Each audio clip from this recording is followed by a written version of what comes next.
Let's open the Bible, John chapter 6. Punta po tayo sa aklat ng Biblia, dito po sa John chapter 6. Verse 35. So 1, chapter 6, verse 35. John chapter 6, verse 35.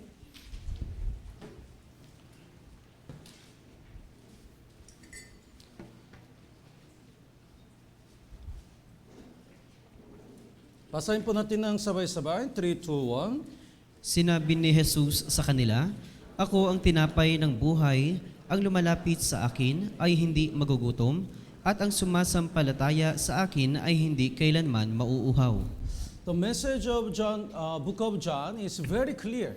Yun pong mensahe ng aklat ni Juan ay talagang napakalinaw. It means the Jesus is God who came to this world to save us. Na ang ibig sabihin ay si Jesus, siya po yung mismong Diyos na pumarito sa sanlibutan upang iligtas tayo. So John chapter 1 says, Jesus is the Word of God. He came to this world as a form of man. Kaya sabi sa John chapter 1 na si Jesucristo ay Diyos na pumarito sa lupa bilang naging tao. Chapter 2 says, Jesus give us the great joy. Sa chapter 2, yun pong Panginoon, nagbigay siya ng kaligayahan. And chapter 3 says, the Jesus make us being born again. At doon naman po sa chapter 3, ipinakita po na ni Jesucristo kung paano tayo maipapanganak na muli. And chapter 4, Jesus is the fountain of the eternal life. At sa chapter 4 naman po, si Jesucristo, siya po yung bukal ng buhay na walang hanggan. And chapter 5, Jesus gives us the true peace. At doon naman po sa chapter 5, ipinakita po sa atin na si Jesucristo yung nagbibigay ng tunay na kapayapaan. And chapter 6 says, Jesus is the bread of the eternal life. At doon naman po sa chapter 6 na sinasabi na si Jesus yun pong tinapay ng buhay na walang hanggan. So in chapter 6, verse 1 to 14, is talking about the miracle of the 5 loaves and the 2 fish. Kaya dito po sa chapter 6, verse 1 hanggang verse 15, ito po'y tumutukoy silang sebadang tinapay at doon naman po sa 2 isda. So the many people gather to listen to Jesus, Kaya marami po mga taong nagtitipon-tipon para po makinig kay Jesucristo. and Jesus fed them 5,000 people with the 5 loaves of bread and 2 fish. At si Jesucristo, pinakain niya po yun pong 5,000 mga tao sa pamagitan po ng 5 tinapay at sa 2 pong isda. So through this miracle, Jesus showed that He is the one who give us the bread of life. Kaya sa pamagitan po ng mensahe na ito, na ipapaunawa po sa atin kung gaano si Jesucristo, siya po yung tinapay na nagbibigay ng buhay. Actually, only this miracle is written in the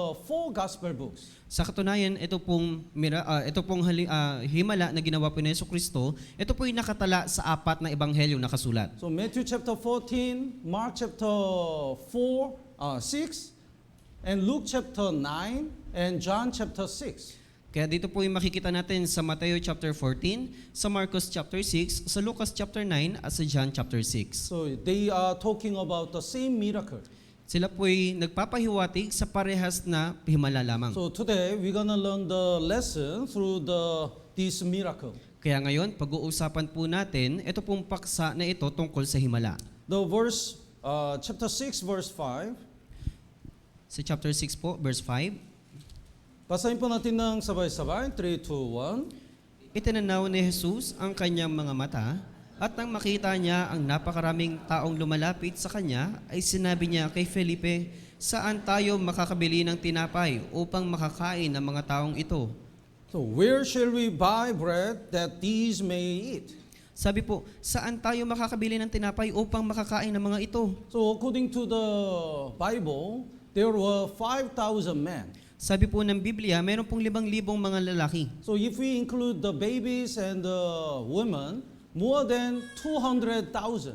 Kaya kung sasamahan po natin ng mga babae at ang mga bata, ito po humihigit pa ng 2,000. When we gathered in the retreat center for summer retreat, 2,700 something.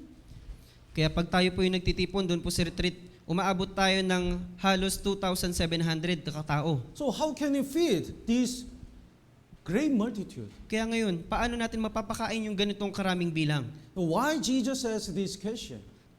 Pero paano nagkaroon ng ganitong katanungan si Jesucristo? Because Jesus wants to test if the people believe Jesus is God Himself. Dahil nais po ng Diyos na yung mga taong maniwala na yung si Jesucristo siya po yung mismong Diyos. At that time, even the disciples didn't believe Jesus as a God. Dahil noong mga panahon po na yun po mga alagad ni Jesus ay hindi po naniniwala na si Jesus siya po yung mismong Diyos. That's why Jesus tested them. Kaya sinubok po sila ni Jesus. The verse 6, basahin po natin ng sabay-sabay, 3, 2, 1. Ito'y sinabi niya upang siya'y subukin sapagkat nalalaman niya sa kanyang sarili kung ano ang gagawin niya. Yes. But this, He said to test Him. Kaya sabi po na ito po upang siya'y subukin. Jesus already has the answer.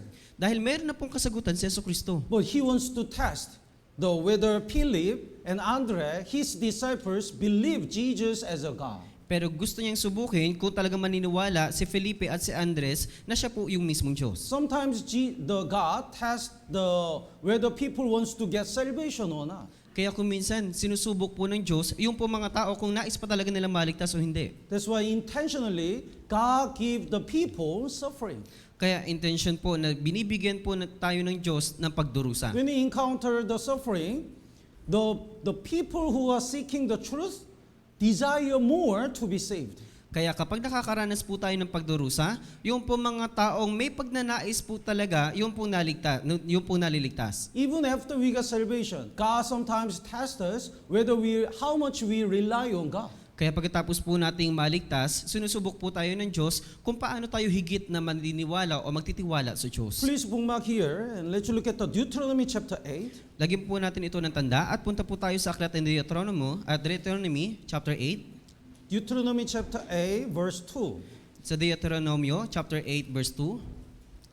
After Exodus, Israel people stayed in the wilderness. Pagkatapos po ng Exodus, yung po mga Israelita nanatili po sila sa ilang. Here is the reason why God allowed the 40 years wilderness life. Kaya ito po yung dahilan kung bakit pinahintulot po ng Diyos na manatili sila sa apat na pong taon na mga kanila pong mga buhay. Basahin po natin ng sabay-sabay. 3, 2, 1. At iyong alalahanin ang lahat ng paraan ng pagpatnubay sa iyo ng Panginoon mong Diyos nitong 40 taon sa ilang upang kanyang pagpagpakumbabain ka at subukin ka upang malaman kung ano ang nasa iyong puso kung iyong tutuparin ang kanyang mga utos o hindi. God tested Israelite in the wilderness Kaya sinubok po ng Diyos yung po mga Israelita sa loob ng ilang to know what was in their heart. para subukin kung ano po yung nasa kanilang puso. Some people believe in God and follow God only when they are good. Yung ibang mga tao sumusunod sa Diyos at naniniwala sa Diyos kapag mabuti sila. But when they suffer, they betray God. Pero kapag sila po ay nagdurusa, talagang hinahamak nila yung Diyos. So whether they really believe in God and follow God or not, God tested them. Kaya manampalataya man sila sa Diyos o sumunod man sila sa Diyos, hindi po yun yung problema. Sinusubok pa rin sila ng Diyos. And in order to test whether they keep the commandments of God, God allowed the wilderness. At para subukin po ng Diyos yung po mga Israelita, sa pamagitan po ng mga utos, sila po'y sinubok doon po sa ilang. So God tests us in our life. Kaya sinusubok po tayo ng Diyos sa ating pong buhay. Sometimes God give us the lot of money, whether to test how to use our money. Kung minsan, binibigay po sa atin ng Diyos yung pong maraming pera para subukin po tayo kung paano po natin gagamitin yung perang yun. The God give us the lot of time, how to see how to use that time. Binibigyan din po tayo ng Diyos nung pagkakataon na marami pong oras para po malaman ng Diyos kung paano natin higit na ginagamit yung oras. Sometimes God give us the suffering to test whether we really rely on God or not. Kung minsan, binibigyan po tayo ng pagsubok ng Diyos para po malaman kung talagang magtitiwala tayo sa Diyos o hindi. So we are in the test. Dahil tayo po'y nasa pagsubok. God test our faith. Sinusubok po ng Diyos yung ating pananampalataya. So the Philip, he didn't know who is Jesus. Kaya hindi po alam ni Felipe kung sino si Jesucristo. So let's go back to John chapter 6 verse 7. Balik po tayo sa John chapter 6 verse 7. Because he doesn't know Jesus, he answered based on his reason and the experience. Kaya dahil hindi po alam ni Felipe kung sino si Jesucristo, siya po'y sumagot alinsunod sa kanyang karanasan at sa kanyang opinion. He's really good at math. Kaya magaling po siya pagdating sa math. So verse 7, he answered, would you read? Sumagot sa kanya si Felipe, hindi magkakasya sa kanila ang 200 denaryong tinapay upang makakain ng kaunti ang bawat isa. So he already calculated how many people and how much we need. So that's why he answered, it's not enough. Kaya talagang na-calculate po ni Felipe at talagang nasukat po niya kung gaano karami yung mga tao at kung gaano kailangan ng mga tao yung pong pagkain. Even though we have 200 denarii, it's not enough to feed these old people. Kaya sinabi po ni Felipe na kahit meron tayong 200 denaryo, hindi pa rin po ito sapat para mapakain sila. This answer sounds very reasonable, Ito pong kasagutan, mukha naman pong resonable. but he doesn't know who Jesus is. Pero hindi niya lang po kilala si Yesu If Kristo. he would have known Jesus, he might say, you are creator, you are our Lord. Then if you say one word, everyone will be full. Kaya kung kilala niya lang po si Yesu Kristo sana, kanya pong sasabihin, ikaw yung pong Panginoon na lumikha, ikaw po yung Panginoon. Kaya kaya mo mong gawin, kaya mo silang pakiinin. But he doesn't know. That's why he just calculate and it's not possible. Kaya hindi niya po kilala si Yesu Kristo. Ang ginawa niya po, sinubok niya pong bilangin. Pero sinabi niya, hindi po ito posible. But Jesus says the amazing word. Pero nagbigay po ng nakakamanghang salita si Jesus. Let's look at the Matthew chapter 14. Punta naman po tayo sa Aklat ng Mateo chapter 14. Same story, Matthew chapter 14, Pares lang po ng verse kwento. 16. Sa Mateo chapter 14, verse 16. Matthew chapter 14, verse 16. Mateo chapter 14, verse 16 po. 15 first. Brother Arvin, would you read verse 15? Nang magtatakip silim na, lumapit sa kanya ang mga alagad niya na nagsasabi, ilang na lugar ito at lumipas na ang maghapon. Papuntahin mo na ang mga tao sa mga nayon upang makabili sila ng kanilang makakain. So, and the answer of disciples is very reasonable and very analytic. They analyze very well. There Kaya- are so many reasonable reasons. Kaya yung sagot po ng mga alagad, talagang meron po silang katwiran at meron pong pag-aanalisa sa kanila pong kasagutan. This is a deserted place, Ito po yung ilang na lugar. and the hour is already late. At yung ating lupain ay talagang tigang. So even though we go and buy some food in the village, how many times we have to carry? Kaya kung pupunta tayo doon po sa village at tayo po yung humayag, gaano po karami yung ating bibit-bitin? It's not possible. Kaya hindi po ito posible. It's hard. Napakahirap po. But Jesus said, verse 16, Pero basahin po natin ng sabay-sabay, 3, 2, 1. Ngunit sinabi ni Jesus sa kanila, hindi na kailangang umalis pa sila, bigyan ninyo sila ng makakain. You don't need to go away. Hindi na ninyo kailangang umalis pa. Why? Bakit? Bakit po? Jesus is there. Dahil nandun na si Jesus.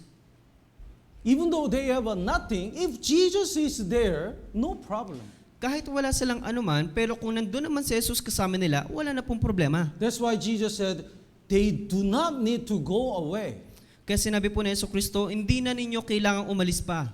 Actually, we don't need to go another place because we have a Bible and God is with us. Sa katunayan po, para sa atin, hindi na natin kailangang umalis pa dahil nasa atin na po yung Biblia, nasa atin na po yung Diyos. God fed the whole Israel people for 400 years and the 40 years in the wilderness. Pinakain po ng Diyos yung po mga Israelita sa loob ng 400 years at sa loob din po ng 40 years doon po sa ilang. And every day in the morning, God gave them the manna. At araw-araw, kinaumagahan, lagi po siya nagpapadala ng mana. God gave them the water from the rock. At nagbibigay din po siya ng tubig mula po doon sa bato. Almost 1 month, as much as they smelled, God gave them the meat. Sa loob ng isang buwan, kapag nakakaamoy na po sila ng hindi maganda, binibigyan na po sila ng Panginoon ng pong karne. Even these days, who feed the whole population in this world? Eh sa panahon po natin ngayon, sino po yung nagpapakain ng populasyon dito sa mundo? God. Yung Diyos po. God feed the all kinds of animal, all the plants, and all people. Pinapakain po ng Diyos lahat po ng mga hayop, lahat ng mga halaman, pati yung mga tao. How much is the tilapia? Magkano po yung tilapia? Tilapia. 1 kilo. Sa 1 kilo, magkano po? 130? 130. Then how many pieces? And Usually? magkano po Five, kada piraso? 5 piece, 130. Kaya- So each one is 25 something. 26, 25. Actually, that price is not the price of tilapia. Sa katunayan, yung presyo po na yun, hindi po yung presyo ng tilapia. Tama ba ba? Tilapia is free. Libre lang po yung tilapia. That price is the labor of fishermen. Pero yung presyo ng tilapia na yon, yun po yung pagpapagal ng mga tao. So everything is actually given by God freely. Sa katunayan, lahat ng bagay ay binigay na po ng Diyos na meron pong libre. God feeds everyone every day. Pinapakain po ng Diyos lahat po ng mga tao araw-araw. That's why we don't need to go away. Kaya hindi na natin kailangan umalis pa. Even though about problems of eternal life, problem of our life, we don't need to go another place. Kahit may problema man sa buhay na walang hanggan o may problema man sa buhay natin, hindi na natin kailangan umalis pa. Because Bible has all the answers. Dahil yung Biblia ay meron na pong kasagutan. Let's look at the John chapter 5, Punta po tayo sa Aklat ng 1, chapter 5, verse 39. sa verse 39. John chapter 5, verse 39. John chapter 5, verse 39. You search the scriptures, for in them you think you have eternal life, and these are they which testify of me. Sabi po, sinasaliksik ninyo ang mga kasulatan sapagkat iniisip ninyo na sa mga iyon ay mayroon kayong buhay na walang hanggan at iyon ang nagpapatotoo tungkol sa akin. So in the Bible, in Jesus, there is the way to get the eternal life. Kaya dito po sa Biblia, sa pamagitan po ng Jesucristo, makakakuha na po tayo ng walang hanggang buhay. We don't need to go somewhere to train ourselves. We don't need to do anything to go to heaven.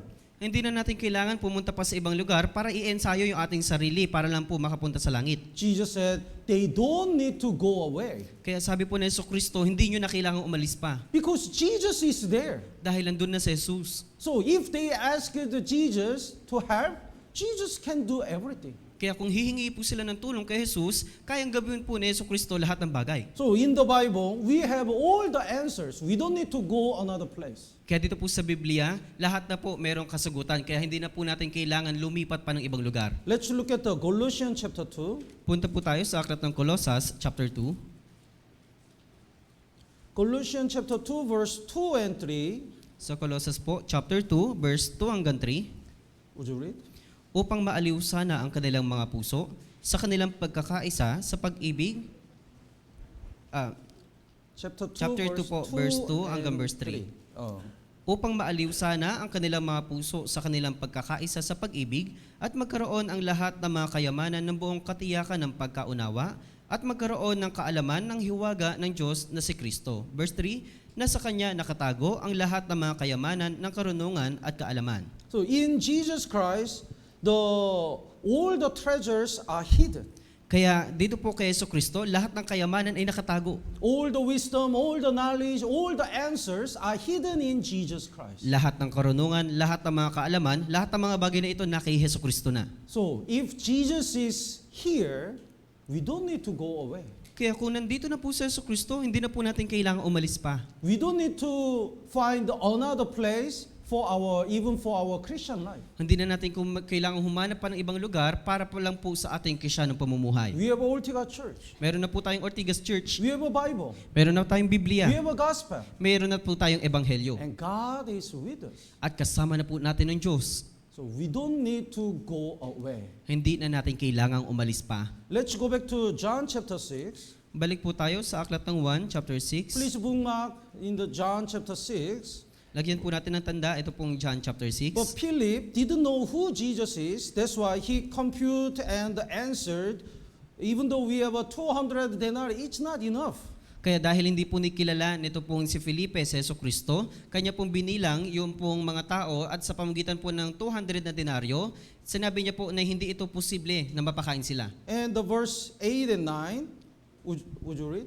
Si Andres, na kapatid ni Simon, Pedro, isa sa kanyang mga alagad, ay nagsabi sa kanya, may isang batang lalaki rito na mayroon limang tinapay na cebada at 2 isda. Subalit gaano ang mga ito sa ganitong karaming mga tao?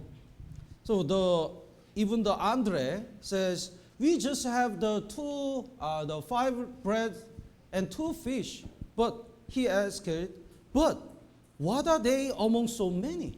Kaya tinanong din po ni Andres, mayroong 5 tinapay na cebada at 2 isda. Subalit gaano ang mga ito, ganito karaming mga tao? Even though we have this, it's just a nothing for them. Kahit mayroon tayo ng mga ito po'y walang silbi para sa kanila. So Philip and Andre are very negative.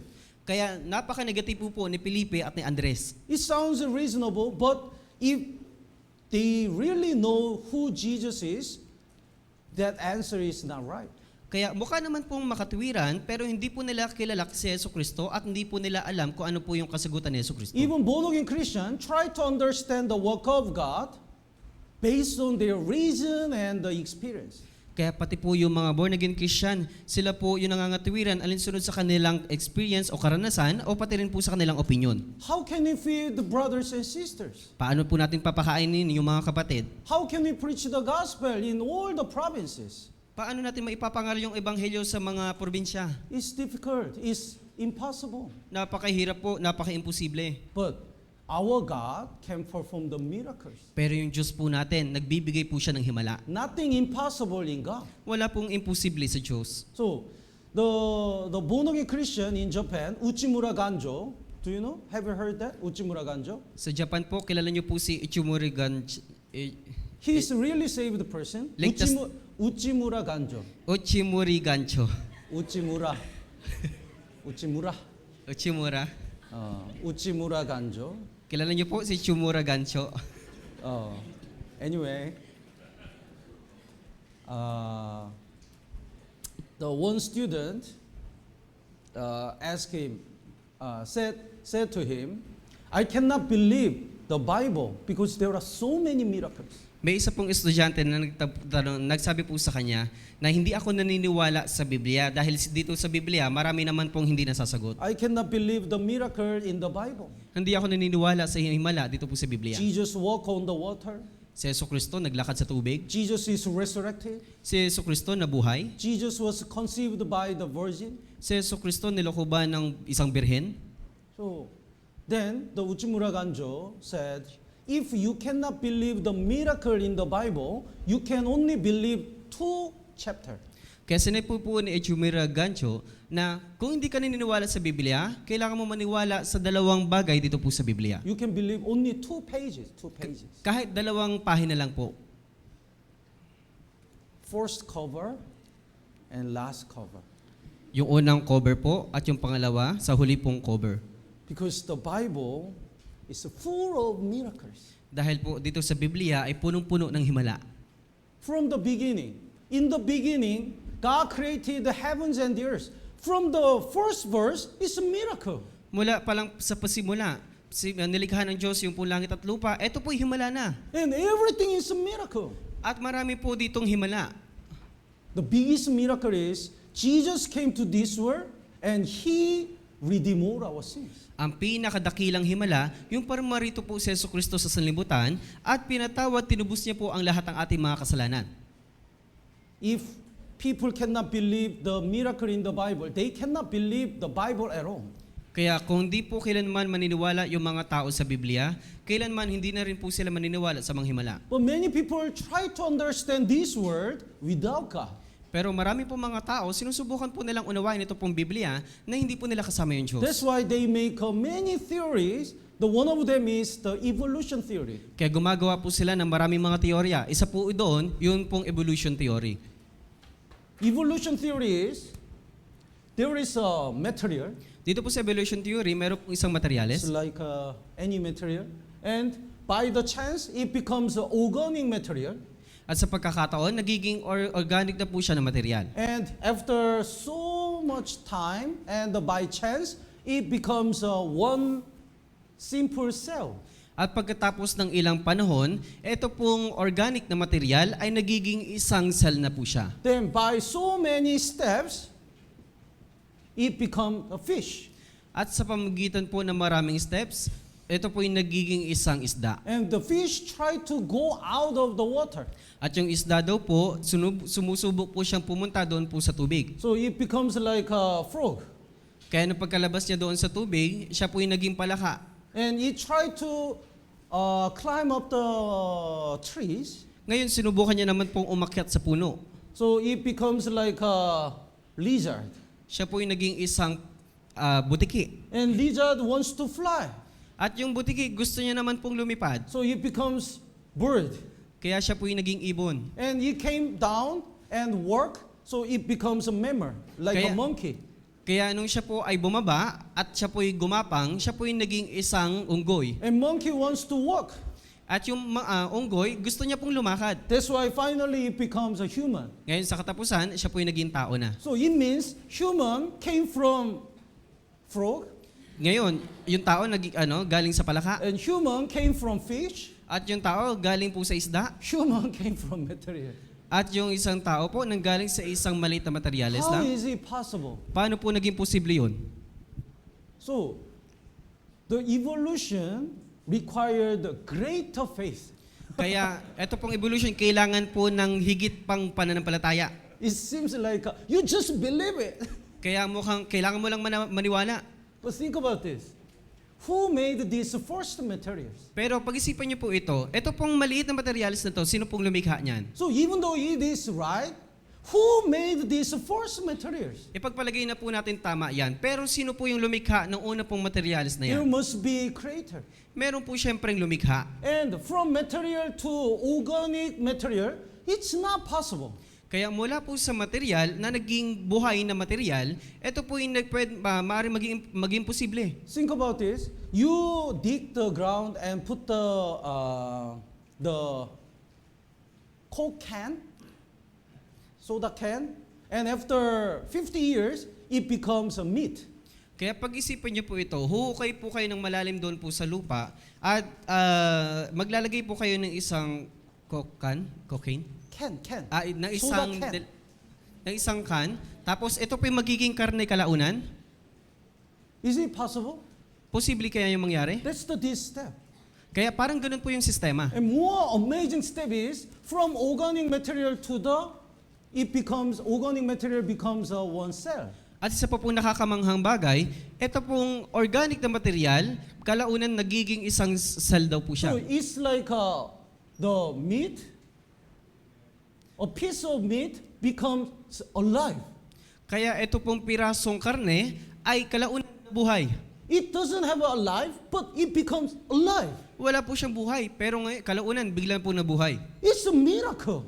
Himala po iyon. Actually, life comes from life. Sa katunayan, yung buhay nanggaling po sa buhay. So it's not possible. Kaya hindi po ito pwedeng maging posible. And also, the evolutionists try to find the middle step Kaya between species. Kaya yung mga evolutionist po, sinusubukan po nilang maghanap ng mga ebidensya sa pamagitan po ng mga steps kung paano po sila nagmula. Because fish cannot become the frog at once. Dahil hindi po na nila mapatunayan na yung isda ay magiging palaka ng isang beses lang. Monkey cannot become a person at once. Yung unggoy hindi po magiging tao ng isang beses na pangyayari. That's why the evolutionists thought there must be so many steps of the middle stage. Kaya iniisip po ng mga evolutionists na marami po mga steps para po dumating sila sa ganyang uri. But I can boldly say, until now, they cannot find any middle step, any one single middle step. Pero matapang ko pong sasabihin na hindi pa rin po sila nakakatagpo o nakakahanap na kahit iisa lang pong step. Fish is a fish, monkey is a monkey, human is a human. Dahil ang isda ay isda, yung pong unggoy ay unggoy at ang tao ay tao. If there is a middle step between monkey and the human, even today, one monkey finished the evolution and visit the barangay hall. Kaya kung merong pong proseso sa pagitan po ng isda at unggoy, yung unggoy po pwede pong bumisita doon po sa barangay, bumisita sa barangay. A naked person visited the barangay hall and today I finished the evolution. Kaya yung hubad na tao pupunta po sa barangay, sasabihin niya, ngayon natapos ka ng evolution. It took a long time, but I finally completed. Gumugol ng mahabang panahon pero sa katapusan, I need naging the matagumpay national ako. ID card. Kaya nagkaroon na ako ng ng national ID card. There is no that kind of monkey. Walang ganitong klaseng unggoy. So still, all the kinds of the species are created by from the begin. All the animals are created according to the species. All kinds of species. Kaya mula pa lang sa simula, lahat po ng mga nilikha na mga bagay, na mga nabubuhay, ito po ay nilikha ng Diyos. So if the evolution is wrong, creation is right. Kaya kung yung evolution po ay mali, yung pong paglikha, yung pong yung tama. Many people try to understand this world or origin of the creatures without God. That's why they are confused. Kaya marami pong mga tao, sinusubukan po nilang suruin ito na wala po silang Diyos, kaya sila po'y nalilito. But if there is a God, everything is reasonable. Pero kung meron pong Diyos, lahat ng bagay ay makatwiran. So that's why when whatever we studied, they are amazingly designed. It looks like they show us that somebody made it and designed it. Kaya anumang bagay yung pong ating suriin at ating pag-aralan, talagang nakakamangha kasi may isang tao o may isang naglikha ng bagay po na yun. Even the oxygen, the percentage of oxygen in the air, that Kahit, is the 21%. kahit po yung percentage doon po sa oxygen or sa hangin, meron pong 21%. That's why we can live. Kaya tayo po'y nabubuhay. Somebody says, Pastor, oxygen is good. So why God doesn't make oxygen like a 100% in the air? Yung ibang tao sinasabi, Pastor, yung oxygen mabuti pala, pero bakit hindi ginawang 100% ng Diyos? If the oxygen, the percentage is little bit higher, like a 23%, through the scrub of the clothes, it can burn. It can make a fire. Kaya kung magkaroon man po o tumaas man po kahit kaunti percentage, ito pong oxygen, kung ito po'y kikiskisin natin yung ating balat, magkakaroon po ito ng pag-apoy. So 20% of oxygen is the exact percentage for all the creatures. Kaya yung 20% po ng oxygen, ito pong eksakto na nilikhaan po ng Diyos para po sa atin. So if we try to understand God based on our knowledge or our experience, we cannot know God. Kaya kung susubukan po nating saliksikin yung Diyos sa pamamagitan ng ating kaalaman lang o ng ating experience o karanasan, hindi po talaga natin makikilala yung Panginoon. Because God transcends our reason. Dahil yung Diyos, hinahamak niya po yung ating pong katwiran. God says, go to the province and preach the gospel. Kaya sabi po ng Diyos, pumunta ka sa probinsya at mangaral ka ng ebanghelyo. Then we can simply say, Lord, we are few and we don't have enough money. We don't have enough power. Kaya sasabihin po ng iba, Panginoon, wala kaming pera, wala kaming sapat na mga tao para makapunta doon. But God is different. God has a different idea. Pero yung Diyos, meron po siyang kakaibang ideya. Few years ago, maybe 40 years ago, I forgot the exact year, but 40 years ago, when we start the Life of the Mission, we are just 50 or 60 members. Sa humigit 40 taon ng Life Word Mission na naisimula, ito po'y umaabot lang po ng 50 hanggang sa 60 na mga tao. Who knows? We become like this much big.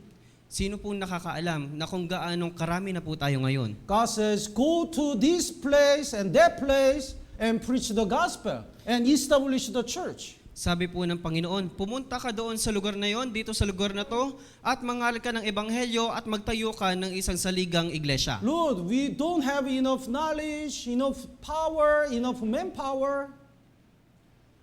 We cannot say that.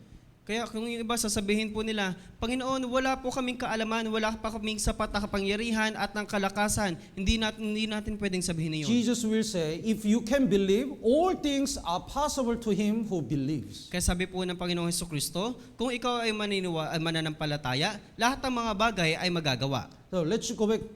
Let's look at Matthew chapter 14. Punta po tayo sa Aklat ng Mateo chapter 14.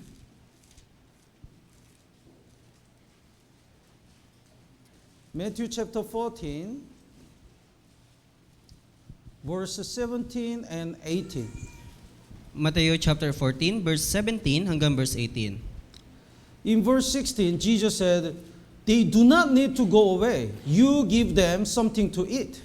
Sa verse 16, sinabi po ni Jesus, hindi na kailangang umalis pa sila. Bigyan ninyo sila ng makakain. So it means, I'm with you. So if you ask me, I can feed everyone. Na ang ibig sabihin, kasama ninyo ako. Kung magtatanong kayo sa akin, kaya kong pakainin lahat ng tao. But disciples didn't see Jesus. They just tried to understand that situation based on their reason. Pero yung pong mga alagad, dahil hindi po nila kilala si Jesucristo, ginawa po nila o sinabi lang po nila yung kanilang sariling katuwiran alinsunod sa kanilang sariling karanasan. So verse 17, they said to him, "We have here only 5 loaves and 2 fish." Kaya sa verse 17, sinabi nila sa kanya, mayroon lamang tayong 5 tinapay at 2 isda. So we only have this. It's just small things. Meron lamang po tayong ganitong kalit na bagay. Napakalit lang yan nito. But Jesus answered the amazing word. Verse 18, basahin po natin ng sabay-sabay. 3, 2, 1. Sinabi niya, dalhin ninyo rito sa akin. Yes. Bring them here to me. Sabi po, dalhin ninyo rito sa akin. Bring them here to me. Dalhin ninyo rito sa akin. Whatever we have in our hands is nothing. Kung anumang meron tayo sa ating mga kamay, ito po'y wala. But who has these small things? This is important. Pero sino pong merong itong maliit na bagay, ito po'y mahalaga. These things is whose hand? Kaya- This is important. Kaya yung bagay na meron ito, kung sino mang kamay na meron ito, ito po'y napakahalaga. Even though it's small things, when it transferred to the hands of Jesus, Jesus achieved the great things. Kahit itong maliit na bagay na ito, kung ililipat po natin sa kamay ni Jesucristo, ito po'y magbibigay ng dakilang himalang bagay. Jesus didn't rebuke the disciples for lacking ability, lacking wisdom, and lacking food.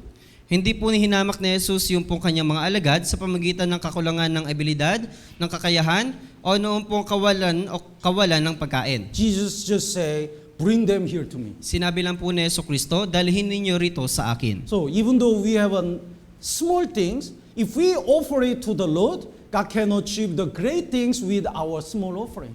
Kaya kahit mayroon lang po tayong kahit kakaunting handog, kung ibibigay po natin ito sa Panginoon, ito po isasakatuparan ng Panginoon ng dakila niyang himala. So our things transfer to Jesus. This is important. Kaya yung bagay na meron po tayo, ibinibigay po natin sa Panginoong Hesukristo, ito po'y napakahalaga. In Exodus chapter 4, Moses road is called the road of God. Kaya dito po sa Exodus chapter 4, yung pong tungkod ni Moses, tinatawag po itong tungkod ng Diyos. Actually, Moses' road is nothing. Sa katunayan, yung pong tungkod ni Moses, wala naman po itong pakinabang. It's just a stick. Ito po'y parang stick lang. But when it transferred to the hands of God, it performs so many miracles. Pero kung ibibigay po natin yung tungkod sa Diyos, ito po yung maggagawa ng napakadakilang himala. It's called the road of God. Tinatawag po itong tungkod ng Diyos. This road even divide the Red Sea. Kaya ito pong tungkod, kaya niya pong hatiin yung pong dagat na pula. Let's look at the 1 Samuel chapter 17. Punta po tayo sa unang Samuel, chapter 17.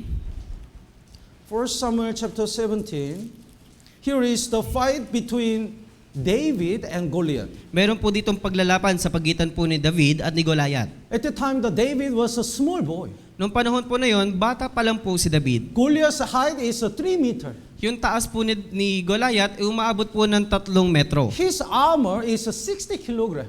Yung kanya pong kalasag, umaabot po ng 60 kilogram. His spear is 7 kilogram. Yung pong kanya pong palaso ay umaabot ng 70 kilogram. What about the weapon of David? Paano naman po yung kasangkapan po ni David? It's a small stone. Napakalit lang po na bato. So he's a small boy and his weapon is a small stone. Kaya siya po yung isang maliit na bata at yung dala niya lang po ay maliit po na bato. So based on the people's understanding, Goliath must win.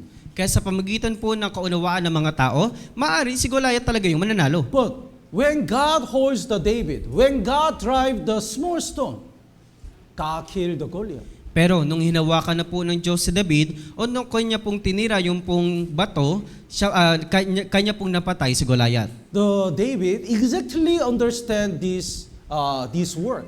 Sa katunayan, naunawaan po talaga ni David ito pong kanyang salita. That's why he said, the verse 45, chapter 17, verse 45, basahin po natin ng sabay-sabay. 3, 2, 1. Pagkatapos ay sinabi ni David sa Filisteo, lumalapit ka sa akin na may tabak, may maliit at malaking sibat, ngunit ako'y lumalapit sa iyo sa pangalan ng Panginoon ng mga hukbo, ang Diyos ng mga hukbo ng Israel na iyong hinahamon. So David said, Goliath, you rely on your weapon.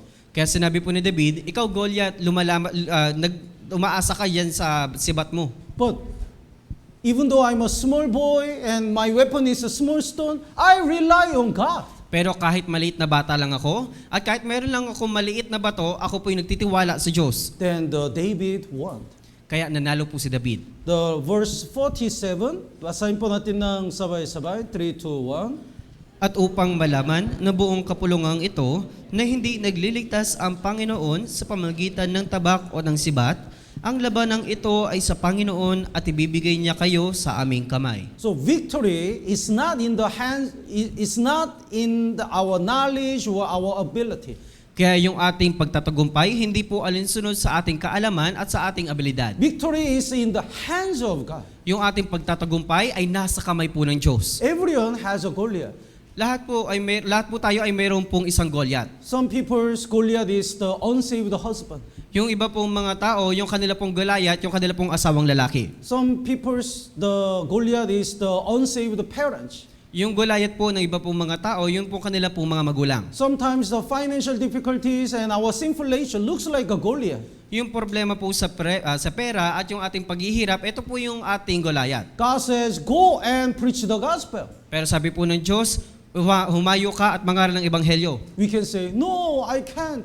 Pero sasabihin natin, hindi ko kaya. They are like a Goliath. Mukha silang Goliath. No, I cannot overcome my sinful nature. It's so strong. Hindi ko kayang mapaglabanan yung aking likas na pagkamakasalanan. Ang lakas-lakas. Financial difficulties and family problem is so severe. Problema sa pera, yung problema sa pamilya, napakahirap. I cannot handle. Hindi ko kayang hawakan.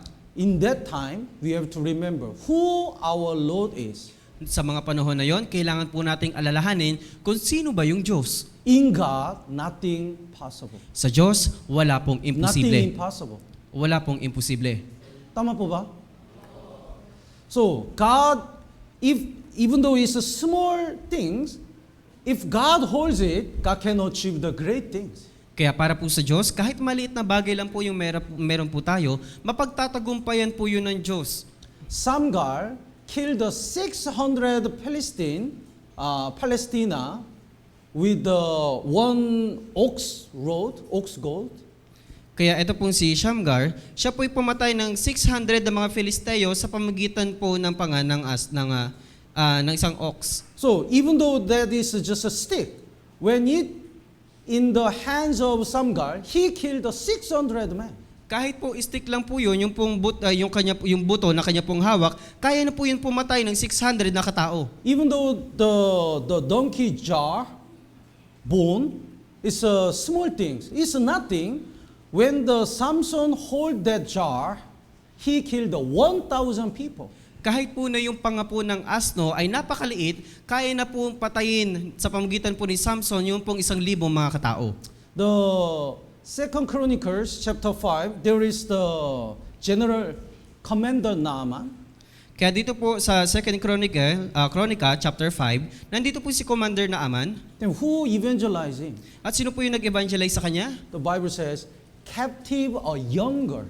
Sabi po, yung isa pong alipin na maliit na babae. She became captive.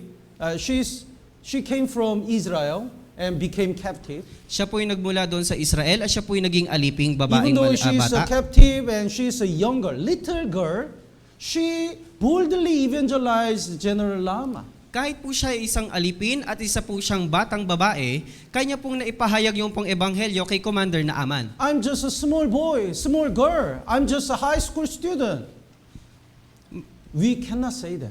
Maliit na batang lalaki, maliit na batang babae lang ako, hindi ako kaya makahig ng ebanghelyo, hindi natin pwedeng sabihin yun. Let's look at the First Chronicles. Kaya punta po tayo sa unang kronika. First Chronicles chapter 9. Sa unang kronika, chapter 9.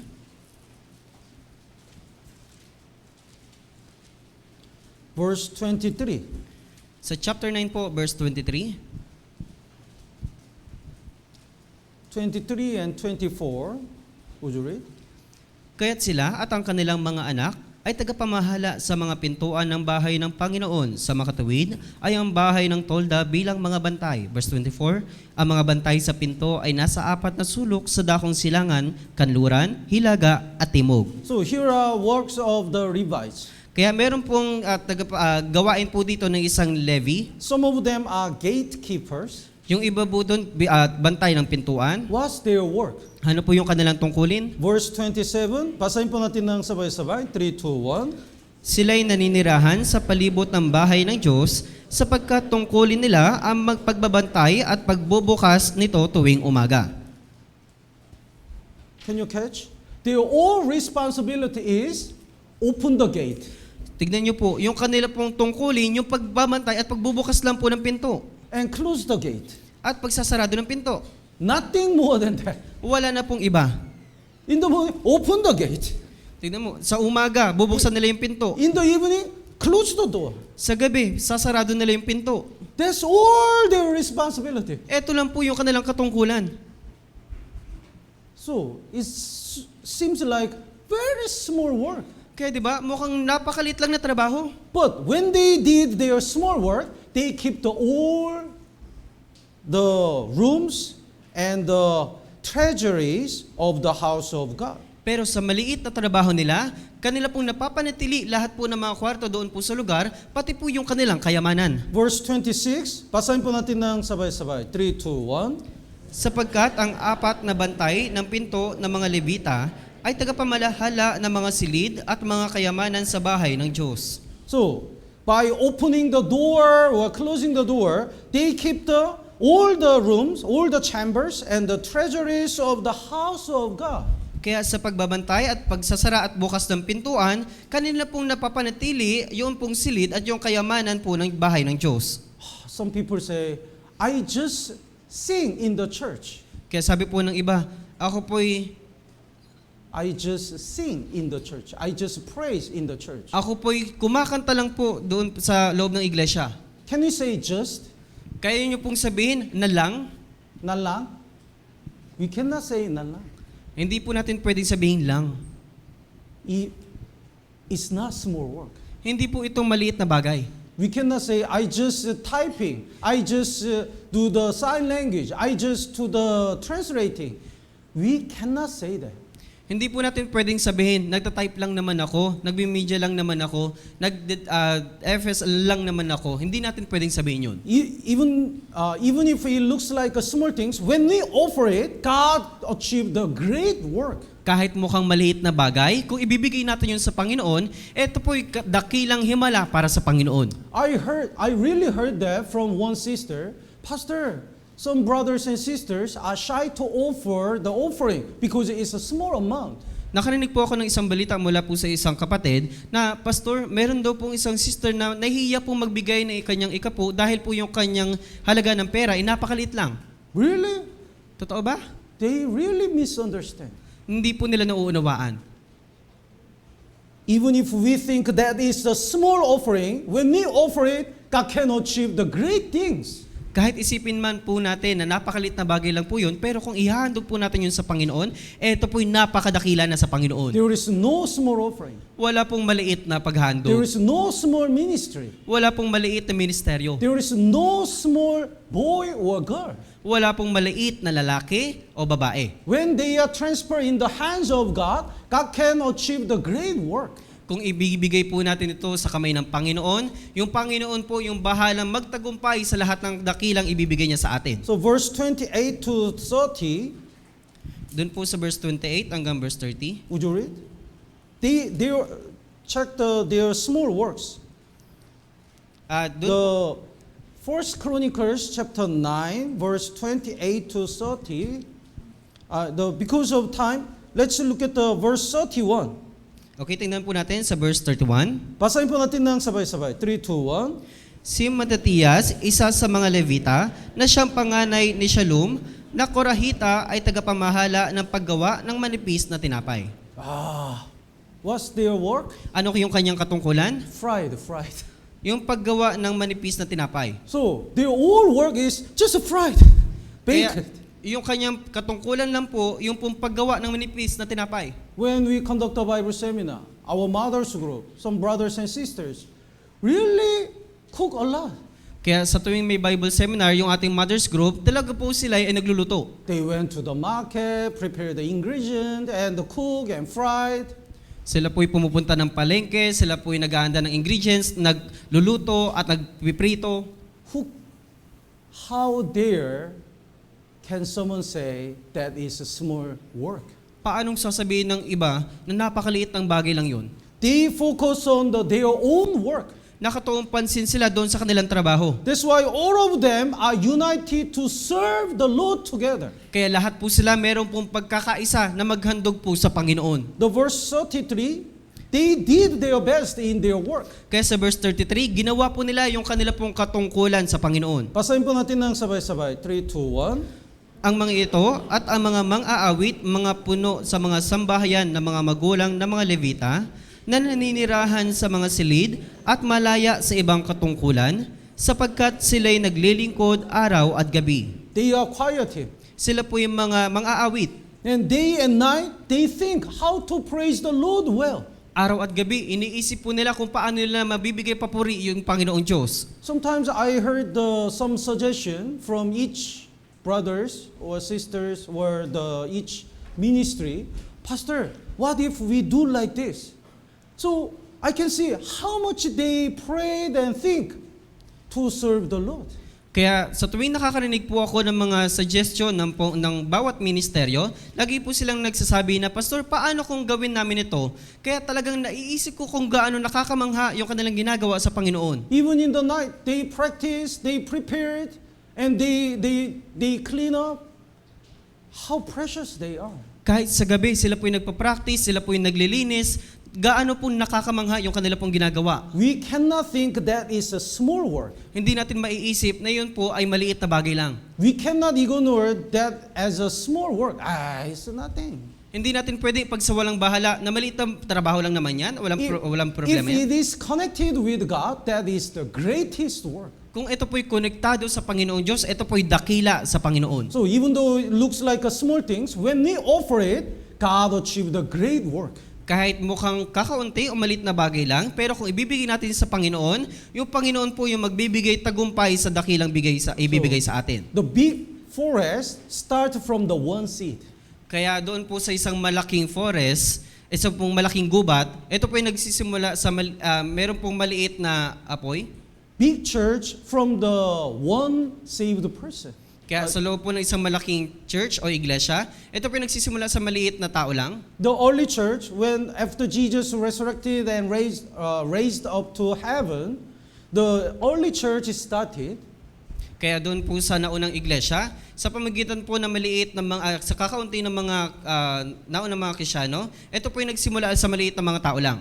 What is the first place together? Ano po yung unang lugar na kanila pong pinagtipunan? Mark upper room. Kaya doon po sa itaas na bahay ni Marcos. He donated the upper room for all disciples. Kaya ibinigay po ni Marcos yung kanya pong taas ng bahay para po sa mga alagad. So, how can he start the one cell group? How can he start the one church? Paano? If somebody open the place and offer himself, we can start. Paano po tayo makakapagsimula ng isang cell group o ng isang church kung may isa pong magbibigay o maghahandog po ng kanya pong tahanan, ito po yung magsisimula. So Jesus said, bring them here to me. Kaya sabi po ni Jesucristo, dalhin ninyo rito sa akin. When we offered our things to the Lord, God can change that things to the eternal things. Kaya kung ihahandog po natin lahat ng meron tayo sa Panginoon, ito po'y ibibigay at lilipat po ng Panginoon sa pamagitan po ng walang hanggang bagay. God can use our small thing to achieve the great things.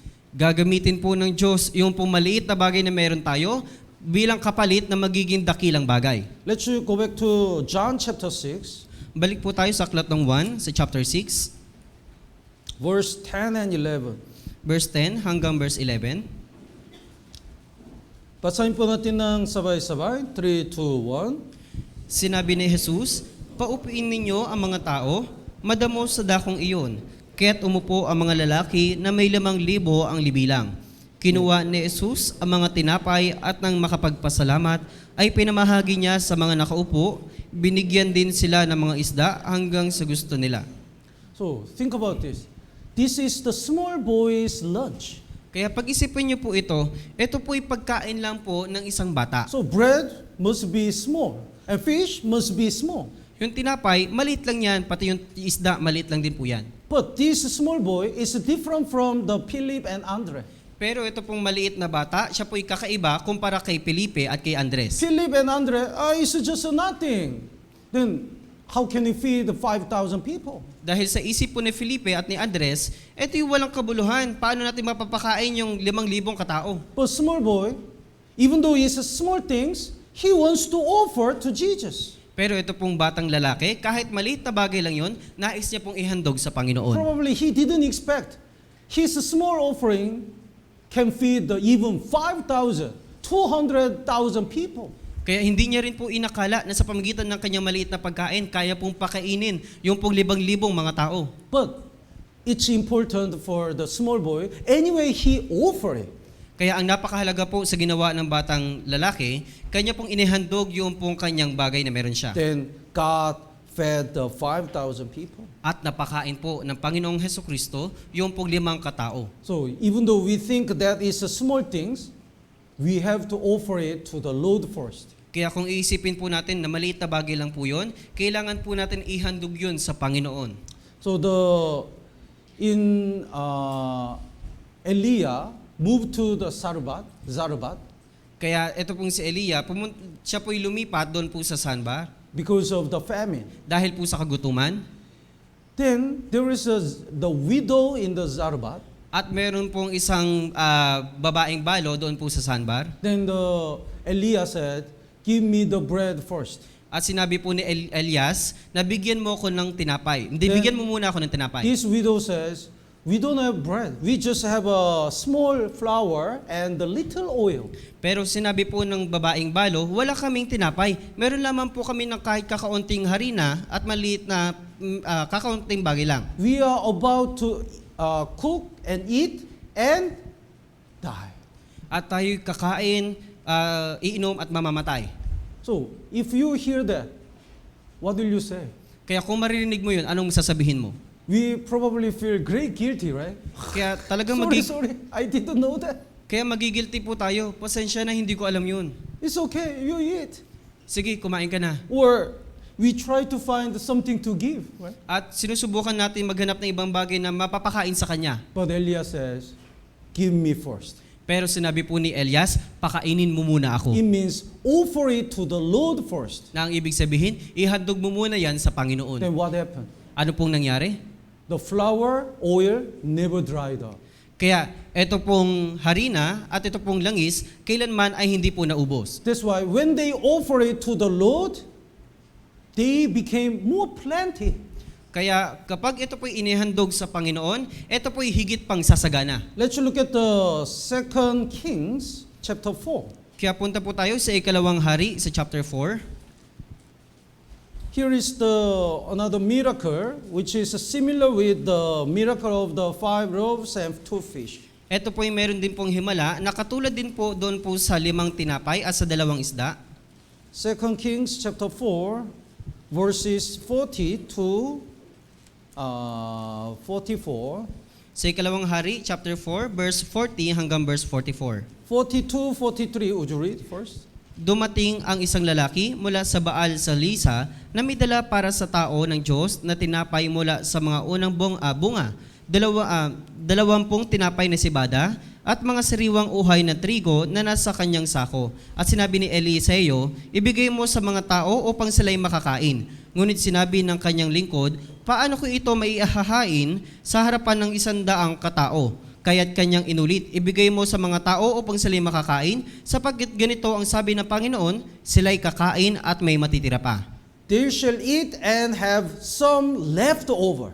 At sila'y makakakain at meron pang matitira. So when we offer it, even though it's small things, God achieved the great things abundantly. Then God bless us more than we expect. Kaya kahit maliit na bagay lang po ito, pero kung ihahandog po natin sa Panginoon, ito po'y higit pang sasagana at pagpapalain po tayo ng Diyos. So verse 44, basahin po natin ng sabay-sabay. 3, 2, 1. Kaya't inihain niya ang mga iyon sa harapan nila, sila'y kumain at mayroong natira, ayon sa salita ng Panginoon.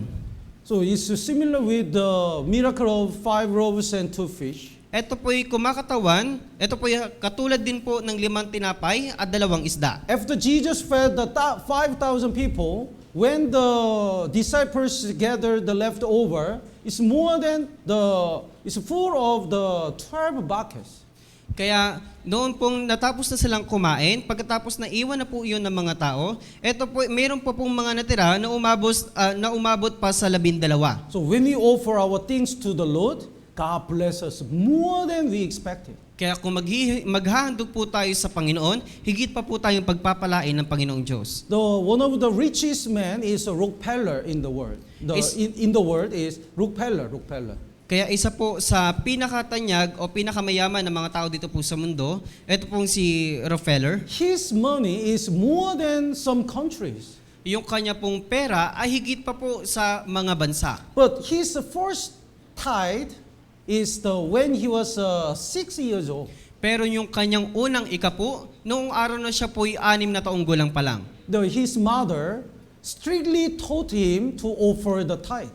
Kaya stricto po yung kanyang nanay na sinasabi pong kailangan niya maghandog ng ikapo. So when he received the 20 cent, he offered the 10%, 2 cent to the Lord. Kaya kapag siya ay tatanggap ng 20, yung 10% po nito ay hahandog niya po sa Panginoon. Then he getting rich and success.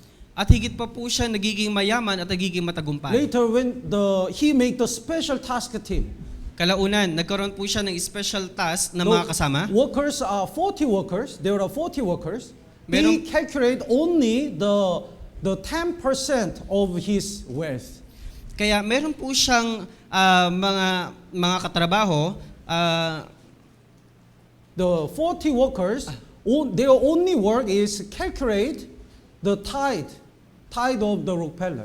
kaya meron po siyang katrabaho na 4 na pong mga kataong magkakatrabaho at binibilang po nila yung pong ikapo na meron po sa kanilang sinasahuran. I don't need some time to calculate my offering, the tithe. Hindi ko kailangan minsan ng oras para bilangin yung aking ikapo. In few seconds, I can calculate. Kaya sa loob lang na ilang segundo na kakalculate ko na. Rockefeller hired the 40 workers to calculate his tithe. Pero ito pong si Rockefeller, siya po'y kumuha ng maraming mga tao para po bilangin yung kanya pong ikapo. He mentioned many times, the secret of my success is offering the tithe. Lagi niya pong binabanggit na yung sekreto ng kanyang pagiging matagumpay, yung kanyang pagbibigay ng ikapo. So, if we don't offer the small things, there is no reason for God to bless us more. Kaya kung hindi po natin ihandog kahit maliit na bagay, wala pong kadahilanan para pagpalain tayo ng Diyos. When we offered our things to the Lord first, God will bless us more than we expect. Kaya kung ihahandog natin yung maliit na bagay na meron lang po tayo para sa Panginoon, higit niya po tayong pagpapalain, higit pa sa ating iniisip. Some brothers and sisters already received the 13-month pay, right? Yung ibang mga kapatid ngayon, nakatanggap na po sila ng 13-month pay. Some of them have a plan. I'm gonna buy the watch. I'm gonna buy the new clothes. Yung iba naman po, sinasabi, bibili ako ng bagong relo, bibili ako ng bagong damit. Then what's your plan? How to offer it to the Lord? Pero anong plano nyo? Nais nyo po bang ihandog yan para sa Panginoon? Whenever we have something, time and health and money, what is your plan? How to use it for the Lord? Kaya kung meron po tayo ng lahat ng bagay katulad ng oras, ng kalusugan at ng pera, paano po natin ito ihahandog sa Panginoon? We have a money to buy the new clothes, new shoes, but I don't have a money to register the New Year tree. Meron tayong pera para sa sapatos, para sa mga damit, pero wala man lang tayong pera pang-register doon po sa New Year's retreat. We cannot say that. Hindi natin pwedeng sabihin yun. I have a time to take a rest and watch TV and laugh. But I don't have a time to join the New Year retreat. How can you say that? Meron tayong oras para manood ng TV, para po tumawa, pero wala tayong oras para makilahok doon po sa New Year's retreat. It seems like a small days, some days, and small offering. But when we use it for the Lord first, God will bless us more than we expect. Mukha po itong maliit na maliit na bagay lang, pero kung ihahandog po natin sa Panginoong Diyos, higit po niya tayong pagpapalain. Let's look at the Matthew chapter 14. Punta po tayo sa aklat ng Mateo chapter 14. The last verse, Matthew chapter 14, verse 19. So huling talata po, Mateo chapter 14 verse 19.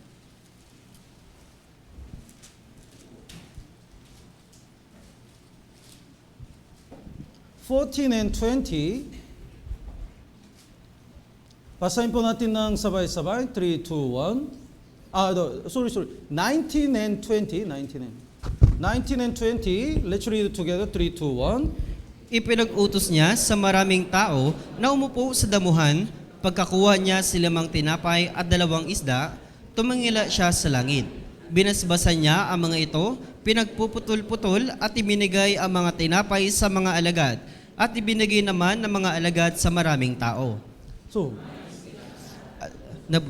Kinuha nila ang mga lumabis na pinagpuputol-putol na tinapay at napuno ang 12 kaing. so look at carefully this verse. Kaya pag-isipan niyo po ito pong talata. Jesus gave them the disciples. Kaya binigay po ni Jesucristo yung mga tinapay sa mga alagad.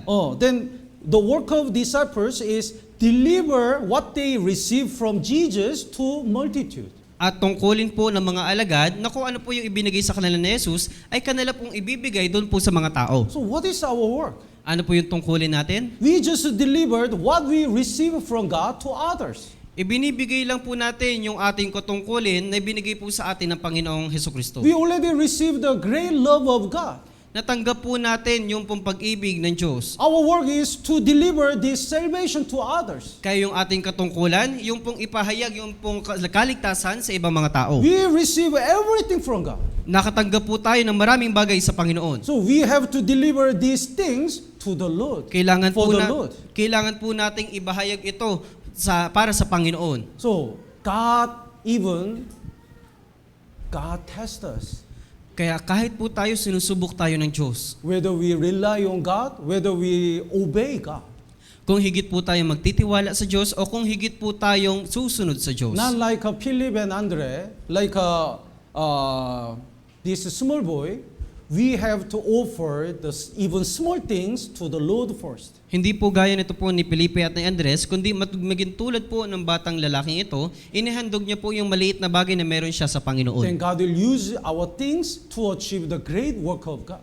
At gagamitin po ng Panginoon yung pong maliit na bagay po na yon para sa kanyang dakilang gawain. So our work is what we delivered, what we received from God to others. Kaya kailangan lang po nating ipahayag sa ibang mga tao kung ano po yung ating natanggap sa Panginoon. Tama po ba? Let's pray together. Tayo po yung manalangin na.